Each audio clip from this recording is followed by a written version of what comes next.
you're telling me my time has expired. I would ask members, unless I can get leave to be able to continue on, Mr. Speaker, but I suspect the Conservatives wouldn't want this continual barrage of reality. Mr. Speaker, at the end of the day, I'm hopeful that members will see the interference that the Conservatives are really trying to put on the House of Commons.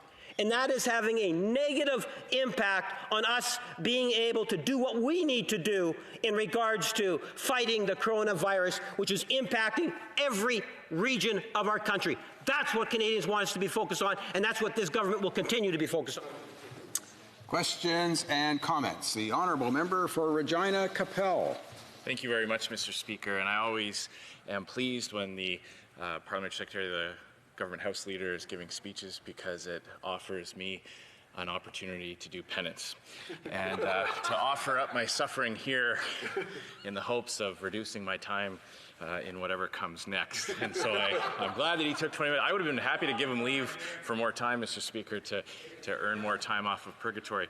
But you know, the member has such faulty logic all along. There's too many holes. I know some of my colleagues want to ask questions too, so I won't litigate point for point all his logical fallacies. But this idea that somehow by focusing and asking questions about this corruption scandal is somehow doing Canadians a disservice. He's missing the point.